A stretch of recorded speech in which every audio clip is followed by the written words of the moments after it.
अभी रिसेंट में आपने नोटिस करा होगा, कॉकरोच जनता पार्टी जिस समय जंतर मंतर पर आंदोलन कर रही थी, उसी समय बीजेपी ने लोकसभा में एफसीआरए एक्ट लाने की घोषणा कर दी थी। लेकिन क्या है एफसीआरए एक्ट और क्या रिलेशन है इसका, जो इस समय देश में आंदोलन चल रहे हैं। देखिए 2025 तक इंडिया वर्ल्ड की 4th लार्जेस्ट इकोनॉमी था, लेकिन अभी रिसेंट में 2026 में यूके और जापान ने इंडिया को सरपास करके इंडिया अभी फिलहाल के लिए वर्ल्ड की 6th लार्जेस्ट इकोनॉमी।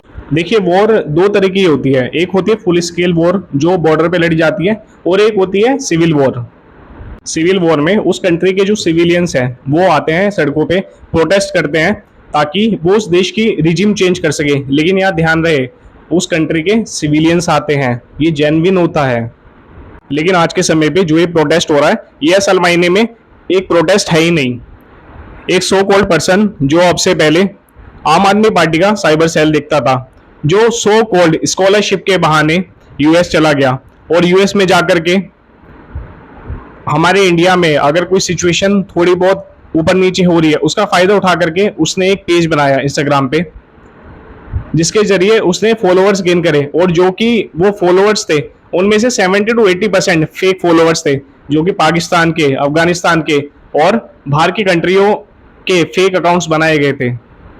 और ऐसे ही मासूम स्टूडेंट्स के इमोशंस का फायदा उठा करके एक सो कॉल्ड पार्टी बनाई गई जिसका नाम था कॉकरोच जनता पार्टी, जिसका उद्देश्य था वो स्टूडेंट्स के लिए आवाज उठाएगी, स्टूडेंट्स के लिए प्रोटेस्ट करेगी ताकि ऐसे पेपर लीक दोबारा ना हो सके, एक शांतिपूर्ण आंदोलन करेगी। और हुआ क्या, इससे बिल्कुल उल्टा। लेकिन इन कॉकरोच जनता पार्टी के गुंडों ने मासूम नीट एस्पिरेंट्स को ह्यूमन शील्ड बना करके क्या करा, दिल्ली पुलिस पे पथराव, दिल्ली पुलिस पे पेपर स्प्रे, दिल्ली पुलिस पर गाली गलौज, हमारे प्राइम मिनिस्टर को गाली देना, हमारे प्राइम मिनिस्टर को तो छोड़ो उनकी माता जी को गाली देना, किस हद तक गिर चुके हैं ये लोग।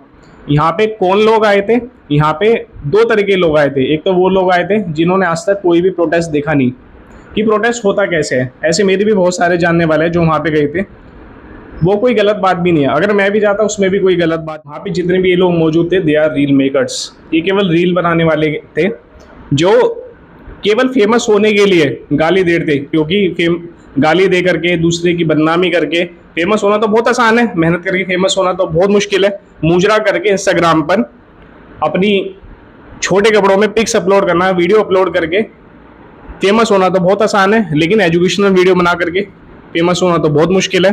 तभी तो ये लोग गाली दे बक रहे हैं, तभी तो ये लोग गाली दे रहे हैं हमारे प्रधानमंत्री को, हमारे देश को।